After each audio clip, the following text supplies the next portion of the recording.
Olá pessoal, tudo bem? Hoje eu quero falar aqui um pouco sobre benfeitorias em imóvel alugado e de quem que é a responsabilidade pelo pagamento dessas obras que foram feitas ali, né?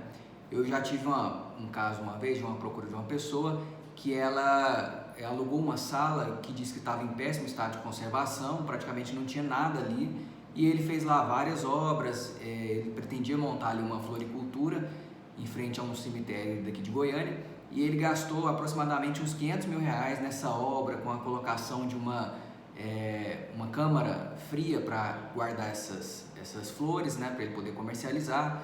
E aí ele teve vários problemas, não pagou o contrato de aluguel, não honrou o compromisso dele, e isso gerou ação de despejo e tudo mais. E aí ele tinha entregado o imóvel, mas queria saber quem que tem que pagar por essas obras que ele fez lá, já que ele deixou essa benfeitoria, né, essa obra para o dono do imóvel. E para responder essa pergunta, a gente tem que passar por duas questões. Primeiro, definir qual que é esse tipo de obra que está sendo feita ali.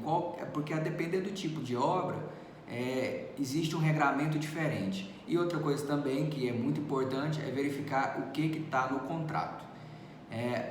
Essas obras, elas são definidas em dois grandes grupos, são as benfeitorias e as accessões. As benfeitorias são esses melhoramentos que são feitos no imóvel que às vezes já existe.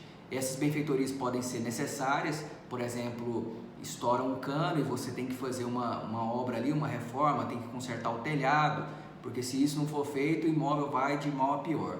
E nós temos também as benfeitorias úteis, que são aquelas que, apesar de não serem tão importantes, elas trazem um melhoramento para aquele imóvel. Por exemplo, colocar um portão eletrônico. E também, por último, nós temos as benfeitorias chamadas de voluptuárias, que são aquelas benfeitorias de luxo. Por exemplo, numa casa, uma pessoa coloca uma piscina, um ofurô, alguma coisa nesse sentido.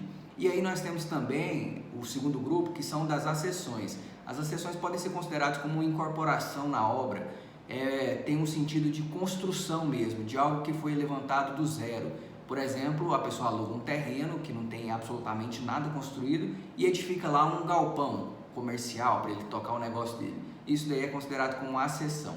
Então, o que diz a lei do inquilinato?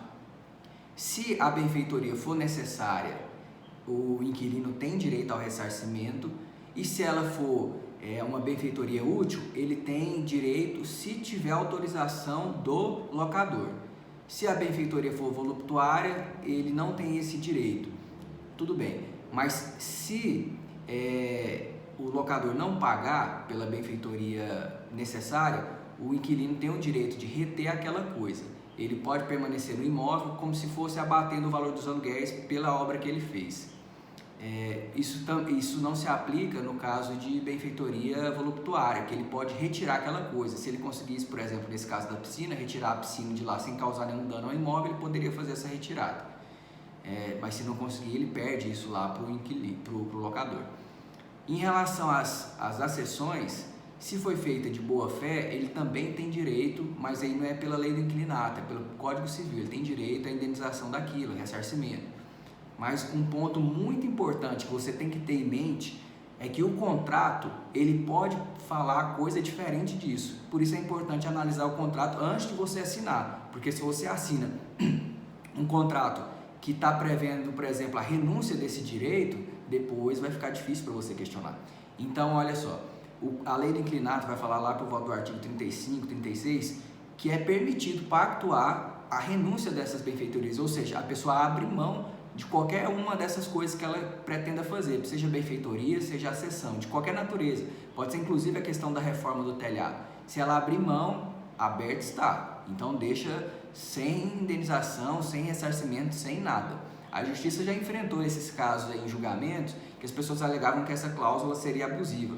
Mas há o entendimento, que é a maior parte, chamado de majoritário, de que não é abusiva essa cláusula, as pessoas podem abrir mão dessas indenizações. Então, nesse caso lá da floricultura, o contrato era expresso, prevendo a renúncia a esses direitos. Então, ele não teria como ser ressarcido por esses R$ 500.000 que ele fez lá em obras, por essa questão do contrato.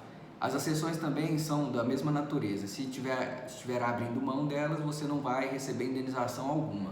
Por isso é importante verificar o contrato, porque às vezes o contrato ele é grande, né? Tem 30 páginas, 40, e no meio dele tem uma cláusula como essa. E aí você acaba investindo seu dinheiro, seu tempo em alguma coisa assim, esperando no futuro receber algo de volta e você não vai receber, tá bom? Então preste atenção no seu contrato.